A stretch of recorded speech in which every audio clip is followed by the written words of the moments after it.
vocês. Olá pessoal, tudo bem com vocês? Estamos aqui para mais um vídeo do nosso canal Resenha Teológica e o vídeo de hoje é falando sobre essa obra incrível que é a Dogmática Reformada aí de Herman Bavinck, nesse nosso projeto que eu já anunciei. Eu fiz um videozinho. Tá lá no IGTV do Instagram, está também no Facebook. Se você ainda não viu, dá uma olhadinha lá no nosso... Só você digitar Resenha Teológica no Facebook e no Instagram, que aparece lá, aonde eu faço a apresentação desse projeto de a gente fazer uma leitura, eu não vou dizer uma leitura conjunta, mas de eu vir aqui e trazer as minhas impressões das obras, da leitura da dogmática do Bavinck na medida em que eu vou lendo. Então, como eu falei lá, eu vou fazer um vídeo a cada parte. Como assim? Nós temos 4 volumes, né? Esse aqui é o volume 1 de Prolegômenos. Nós temos 4 volumes, então são 4 livros desse aqui. Cada livro ele é dividido aí em partes. Esse aqui, por exemplo, que é o primeiro volume, quer ver? Ele é dividido aí, olha, em 5 partes. Então serão 5 vídeos que eu vou fazer, trazendo aqui as minhas impressões. Por que eu decidi fazer isso? Porque fica muito mais fácil do que eu esperar ler o primeiro volume todo, fazer uma resenha, ler o segundo volume todo, fazer uma resenha. Eu acho que eu consigo trazer, como a gente está falando de um material mais robusto, dessa forma eu consigo trazer para vocês aqui algo mais especificado, algo melhor, né? Enfim, algo melhor. Outra coisa que eu preciso esclarecer, eu não vou falar hoje quem foi Herman Bavinck. Eu vou futuramente fazer um vídeo específico falando sobre a vida e a obra de Bavinck. Já tem um vídeo aqui no canal sobre o Bavinck, que é aquele Filosofia da Revelação lançado aí pela Monergismo. Então eu não vou falar hoje, eu vou falar especificamente da obra de Bavinck. Eu fiz uma cola extensa aqui, olha, porque assim é muita coisa. Ainda que é uma parte só, essa primeira parte são 112 páginas, ainda assim é uma coisa que a gente precisa respirar. Bavinck é muito erudito, ele escreve de uma forma assim muito condensada, sabe? Ele é bem minucioso no que ele está fazendo. Então você vai ver partes ali onde ele vai citar vários nomes de vários teólogos, assim, ele é bem minucioso mesmo. Ele especifica bastante o que ele está trabalhando. Então tudo que se vai falar, você tem que ter bastante coisa para falar, porque ele tem muita coisa escrita em poucas páginas. Você tem que tomar fôlego às vezes assim para dar conta. A linguagem dessa tradução aqui da cultura cristã, eu desconheço outra tradução. Se vocês souberem de outra tradução, deixa aqui nos comentários, mas é uma linguagem muito boa. Eu achei uma linguagem muito boa. Os termos que eles traduziram aqui são termos assim do nosso dia a dia, um ou outro que são termos mais assim rebuscados, que você precisa ir ali no dicionário, mas dá para ler tranquilo. Se você tem aí algum receio de ler, de comprar para ler por causa da linguagem, pode ficar tranquilo. É semelhante a qualquer teologia sistemática que você pegar aí para ler. E assim, a obra é muito bem trabalhada, né? Capa dura, gostei muito. Tem uma figura dele aí, olha, no começo de cada capítulo, olha só, tá vendo? Feito, ao que tudo indica, grafite, né? A lápis.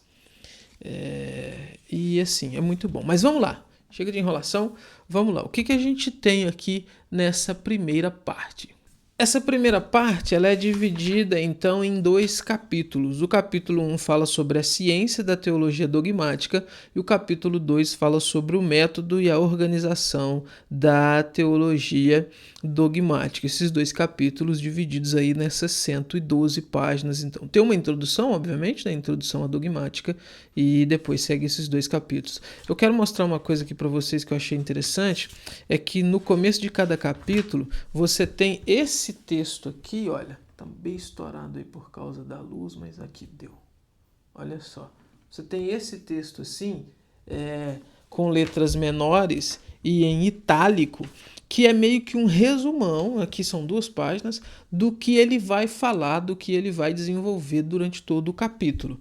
É muito legal porque se você depois, mesmo depois da leitura, você consegue voltar aqui e lendo essa parte em itálico, que você consegue ter uma noção geral do que ele falou aqui nesse capítulo. Então, o capítulo 1, ele começa aqui no primeiro parágrafo falando sobre terminologia. Que sentido seria essa questão de terminologia, né? Aqui ele vai fazer uma análise histórica desse termo dogmática. Ele vai mostrar o seguinte, olha, eu coloquei aqui na minha colinha. É um termo recente. No passado, outros homens aí de Deus, outros teólogos, eles usaram outros termos para se referir a esse mesmo formato, ainda que tivesse o formato de dogmática, mas utilizaram outros termos. Ele vai citar aqui como exemplo Orígenes, Teognosto, Lactâncio, o próprio Agostinho e vários outros nomes aí. Então, ele quer trazer que é um termo que é mais recente aí na teologia. Assim, recente, vamos pensar que Bavinck é do século XIX, né? Então, assim, a gente está falando de recente no período dele.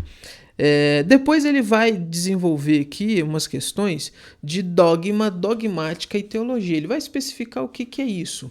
Por quê? Porque depois que ele traz esse lado histórico do termo, né, ele vai precisar especificar, então, o que ele quer dizer com esse termo. E já aqui na página 28, eu deixei aqui, olha, ele vai dizer o seguinte, olha, a palavra dogma do grego doken, ser da opinião, denota aquilo que é definido, aquilo que foi decidido e, portanto, está estabelecido. Na página aqui 29, ele vai dizer, olha, o uso da palavra dogma nos ensina, em primeiro lugar, que ela pode indicar uma grande quantidade de mandamentos, decisões, verdades, proposições e normas de vida. Entretanto, o elemento que tudo isso tem em comum é que dogma, coerentemente, significa algo que é estabelecido e não sujeito a dúvida. Então, essa primeira parte vem muito a calhar ao nome dela, né? Prolegômenos. Ele está fazendo a introdução, ele está fazendo a iniciação. Ele já não inicia, por exemplo, já em bibliologia, já em cristologia. Ele quer mostrar essa estrutura do que ele vai escrever, a história dessa estrutura, o que é então dogmática, por que ele prefere esse nome, por que ele vai usar esse nome. Então ele está mostrando aqui que esse nome, ele mostra algo que foi decidido, algo que foi estabelecido. Então a dogmática, ela é algo que a igreja, a comunidade cristã crê e a comunidade cristã tem aquilo como regra, tem aquilo como decidido e não abre mão daquilo, não há nenhuma, vamos dizer assim, negociação com isso. Isso é o que é e é por isso que a igreja segue, é uma norma, né? O que eu li aqui, ó, ele vai dizer o seguinte, que ela pode indicar uma grande quantidade de mandamentos, decisões, verdades, proposições e normas de vida. Entretanto, o elemento que tudo isso tem em comum é que dogma, coerentemente, significa que algo é algo que é estabelecido e não sujeito a dúvida. Então você não pode, mas eu não concordo, não, se é dogma, não tem dúvida. Se é dogma, é algo que foi estabelecido e pronto. Depois ele vai falar sobre o conteúdo. E ele vai mostrar então que o conteúdo da teologia, o conteúdo, vamos dizer assim, da dogmática, é a revelação de Deus. O objeto, né, aquilo que a dogmática se debruça para estudar, é a revelação de Deus. O que tem que pressupor então um Deus trinitário que seja um Deus que se relaciona, né? Ele tem que ser relacional. E por se relacionar, ele se revela às suas criaturas. E ele se revela por meio, então, da sua palavra. Então ele vai mostrar que a teologia, ela tem, então, como conteúdo a revelação. Deus se revelou. Então, o que a gente estuda é essa revelação de Deus. Depois, ele vai trazer o seguinte, a teologia é uma ciência? Será que a teologia é uma ciência? E ele diz uma coisa aqui na página 40, eu até anotei aqui para ficar mais fácil, ele diz o seguinte, olha, se a dogmática deseja ser uma ciência, ela deve desistir de desejar conhecer Deus e limitar-se ao desenvolvimento do conhecimento que vem da fé. Então ele vai ligar exatamente essa questão do conhecimento com a fé. O conhecimento, ele não é algo que, na dogmática, obviamente, ele não é algo diferente da filosofia e das outras ciências. O conhecimento na teologia, ele não é algo que vai ser apreendido por meio da razão, simplesmente, por meio da observação, mas sim por meio da fé. Você precisa de fé, porque se você não tiver fé, você vai cair aí num racionalismo, você vai cair num liberalismo, ateísmo, enfim, você vai cair em qualquer outra coisa que não seja algo que a dogmática pretende ensinar. E aí depois ele vai fazer então, já que ele parte dessa questão de fé, ele vai fazer um paralelo entre teologia e fé. E ele vai mostrar que a fé, ela não é a fonte, mas ela é o instrumento do conhecimento. Eu achei muito interessante isso que ele traz aqui. E aí depois, partindo disso, ele vai falar, por exemplo, sobre a ciência de Deus. E ele vai dizer aqui o seguinte, olha, a tarefa imperativa do teólogo dogmático é pensar os pensamentos de Deus de acordo com ele e estabelecer sua unidade. Sua tarefa não termina até que ele tenha absorvido mentalmente essa unidade e a tenha demonstrado em uma dogmática. Sendo assim, ele não vai à revelação de Deus com um sistema pronto, para, da melhor forma que puder, forçar o conteúdo da revelação ao encaixar-se dentro dele. Pelo contrário, até mesmo em seu sistema, a única responsabilidade do teólogo é pensar os pensamentos de Deus de acordo com ele e reproduzir a unidade que está objetivamente presente nos pensamentos de Deus e foi registrada para o olhar da fé na Escritura. Essa unidade que existe no conhecimento de Deus contido na revelação não está aberta a dúvidas. Voltando de novo ao que ele já falou, como conceito aí do termo dogmática, né? Recusar-se a reconhecê-la seria cair no ceticismo e na negação da unidade de Deus. Então, ele foca de novo nessa questão dos pensamentos de Deus, de se reproduzir esses pensamentos de Deus. E ele vai cravar aqui na página 45, mostrando que a tarefa da dogmática é precisamente reproduzir racionalmente o conteúdo da revelação que se refere ao conhecimento de Deus. Muito denso, né? Como eu estou dizendo, eu estou citando aqui algumas coisas, passando bem rápido aqui, só para vocês terem uma ideia geral, mas é muita coisa. O cara é muito bom. Depois ele vai partir, então, para uma discussão sobre o lugar da teologia dogmática, o lugar enciclopédico aí da teologia dogmática. E aqui é uma discussão um pouco mais histórica, né? Mas ele vai mostrar que há poucas, vamos dizer assim, diferenças de opinião aí entre os teólogos sobre o lugar da dogmática. A maioria inclui a dogmática dentro da sistemática ou aí dogmatologia, né? No grupo das disciplinas que se dedicam ao estado do dogma. E aí ele inclui uma coisa aqui que eu acho interessante, que além da dogmática, as disciplinas de ética, simbologia, história do dogma e apologética também pertencem a esse mesmo grupo. Por que é interessante isso daqui? Porque ele vai fazer uma discussão lá no finalzinho desse capítulo sobre essas três questões, dogmática, apologética e ética. E ele vai mostrar as diferenças delas. Ele vai mostrar que elas, então, elas têm sim que serem tratadas diferentes, de forma separada, porque elas se tratam de coisas diferentes. Então, por exemplo, a dogmática, segundo ele, é a regra, é aquilo que foi estabelecido, é aquilo que o homem... são aqueles preceitos que são dados ao homem. A ética, ela já está mais relacionada com a questão dos 10 mandamentos, com a questão de que o que esse homem, então, que recebe esse conceito, que recebe todo esse conteúdo teológico da dogmática, como que ele vai viver? Porque a dogmática, segundo Bavinck, ela não é simplesmente uma apreensão racional, uma apreensão aí de conteúdo, mas ela é sim uma questão de prática, uma questão de vida. Então o indivíduo, ele recebe isso então por meio da dogmática, ele recebe esse conteúdo por meio da dogmática e ele vive isso por meio da ética, desenvolvendo aí uma ética cristã baseada nos 10 mandamentos, baseado na Sagrada Escritura. Gente, é muito interessante, assim, poxa, me chamou muito a atenção essas questões. O capítulo 2 é intitulado O Método e a Organização da Teologia Dogmática. E, de novo, tem no início aquela partezinha em itálica, com a letrinha menor, onde ele vai fazer um resumão do que ele vai trabalhar. Mas o que ele vai trabalhar aqui, basicamente? Ele vai mostrar aqui, por exemplo, ele vai discutir o papel da Sagrada Escritura, da confissão de fé e da consciência cristã. Ele vai discutir como que isso, então, se entrelaça e como que isso se une para ensinar, para instruir o cristão. Ele vai mostrar também como que a tradição da igreja, com o tempo e com o surgimento aí daquele sistema episcopal, ela foi ficando em segundo plano. a Bíblia foi ficando em segundo plano, melhor dizendo, em detrimento aí da tradição da igreja. E através desse processo, então, esse ensino aí de bispos, né, ele tornou-se aí o que ele vai chamar de regula veritatis, ou seja, regra de verdade. E aí depois ele passa a mostrar como que o sujeito, o ser humano, de acordo com o que se vai desenvolvendo o pensamento, de acordo com a filosofia vai desenvolvendo, como que o ser humano ele começa então a se tornar o centro, sabe? Você não tem, a questão não é mais tanto a tradição, mas o ser humano, o indivíduo, enfim, em si, que se torna o centro, seria um antropocentrismo, né?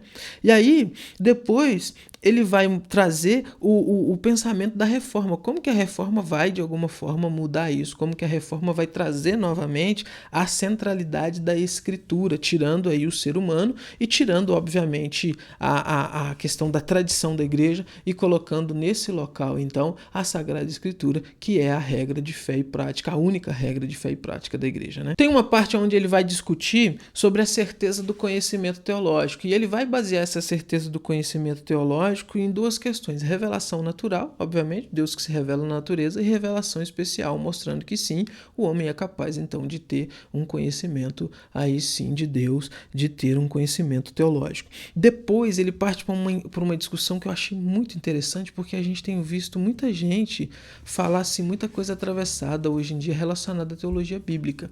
Tem uma turma que tenta, então, desmerecer dogmática, desmerecer a teologia sistemática e dizer, não, a questão é a teologia bíblica, a questão é a teologia bíblica, porque a dogmática é um sistema, a sistemática é um sistema. Eu mesmo caí nessa história durante um tempo, mas até quando eu cheguei no seminário e fui estudar realmente o que é a teologia bíblica e consegui ver que a teologia bíblica ela não é desassociada dessas questões, mas sim unida a essas questões. Você tem um ensinamento geral, você tem um conhecimento geral. E ele vai dizer aqui o seguinte, já fazendo uma crítica, ele vai dizer, olha, a escritura não foi planejada para que fôssemos papagaios, mas para que, como livres filhos de Deus, pudéssemos pensar seus pensamentos à sua maneira. Aí ele segue dizendo, olha, consequentemente, o contraste geralmente estabelecido entre teologia bíblica e dogmática, muito embora uma reproduza o conteúdo da Escritura e outra reafirme os dogmas da igreja, é falso. O único objetivo da dogmática é expressar os pensamentos de Deus registrados na Escritura. Então ele vai mostrar que não existe uma ruptura, não existe, vamos dizer assim, não são polos opostos aí, né? De um lado você tem dogmática, do outro lado você tem teologia bíblica. Não, elas estão concorrendo porque elas estão caminhando juntas, porque o objetivo da teologia dogmática, como ele vai dizer aqui, é geralmente expressar os pensamentos de Deus registrados na Escritura. E ele não foge a essa questão, ele declara, ele vai dizer exatamente que a teologia dogmática, ela é sim desenvolvida dentro de um sistema. E qual que é o problema disso? Se for bíblico, se isso corresponder à Escritura, e a base que ele vai usar para isso é exatamente dizer o seguinte, que a regra é a Escritura e não a tradição. Então, ainda que a gente está falando de dogma, ainda que a gente está falando de coisas estabelecidas, ele vai fazer uma ligação entre dogmas, entre a Escritura e entre a tradição da igreja, não a tradição católica medieval, mas a tradição no sentido de que o que a igreja realmente está reconhecendo e que é bíblico, ele vai mostrar a validade disso, ele vai mostrar que isso, então, desde que, se isso for bíblico, se isso responder e corresponder ao que está aqui, qual que é o problema então de você ter uma dogmática? Qual é o problema de você ter então o pensamento e a teologia estruturada dentro de um sistema? Isso serve para meios didáticos, enfim, para várias outras coisas. Problema nenhum. Depois ele vai falar do papel da fé, aqui a partir da página 91, e não existe dogmática sem fé. Eu quero ler um trechinho aqui do que ele vai dizer. Olha só, a revelação é destinada a nos dar conhecimento, não meramente conhecimento teórico abstrato, como em outras ciências, mas conhecimento vital pessoal. Em uma palavra, o conhecimento da fé. Portanto, na dogmática, seja quem for que tenha o objetivo de dar nada mais que um relato histórico da revelação, interpretou mal o caráter e o propósito dessa revelação e certamente falhará na prática. Por mais objetivamente que realize essa obra, ele por fim provará ter sido de muitas formas sujeito à influência de suas próprias convicções de fé. Isso foi claramente demonstrado pela história da teologia bíblica. Portanto, para o trabalho dogmático, a fé pessoal é imperativa. Basicamente, o que ele vai desenvolver aqui nessa parte é o seguinte: precisa ter fé. A pessoa não pode vir para a dogmática simplesmente racionalmente. Ele precisa crer, ele precisa acreditar. A fé precisa ser o que vai impulsionar ele, a fé precisa ser esse meio pelo qual ele vai adquirir o conhecimento. E isso, de novo, vai contra essa ideia de que existe um contraste, então, entre dogmática e teologia bíblica. Precisa de fé, precisa de acreditar que aquilo que a Escritura está dizendo é verdade, ainda que você esteja aprendendo isso dentro de um sistema. E aí, finalizando esse capítulo 2, ele vai fazer uma lista aqui gigantesca e exaustiva da ordem da dogmática da reforma, ou seja, qual que é a ordem? Qual que é a ordem correta? O que deve vir primeiro? Eclesiologia, bibliologia, teontologia, cristologia. Ele vai, e eu digo extenso porque ele vai citar vários e vários teólogos sistemáticos, dogmáticos, e ele vai mostrar, olha, como que fulano, por exemplo, ele vai citar Calvino, como que Calvino organizou as institutas? Ele organizou dessa forma. Como que Tomás de Aquino, como que ele organizou a sua Suma Teológica? Ele organizou desse jeito. Como que Melanchthon organizou o seu Locke Comunos, aliás, ele organizou desse jeito. E aí ele vai discutir quais que são as melhores, quais que acertaram mais nessa organização. E aí, finalizando, ele vai trazer uma ordem correta, que é a ordem que ele imagina ser a melhor aqui, a partir da página 111, que é, segundo o que ele vai chamar aqui, a ordem que é teológica e, ao mesmo tempo, possui caráter histórico genético. Enfim, a gente vai desenvolver isso aqui em outros vídeos na medida que a gente for aprofundando. Muita coisa, né? Em 100 páginas, e eu aqui tô no ritmo acelerado aqui para tentar passar tudo, porque realmente é muita coisa.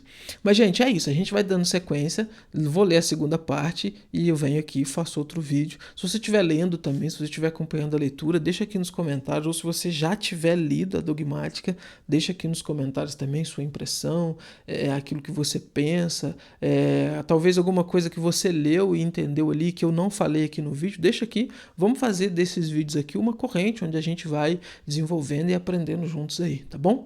Eu fico por aqui, falei muito, tchau, até os próximos vídeos desse canal. Acompanha lá no Instagram, eu vou sempre atualizando lá coisas sobre as minhas leituras da dogmática. Agora em diante eu vou focar na dogmática aí, então vai ter muito vídeo sobre ela aqui, tá bom? Tchau, até os próximos vídeos deste canal.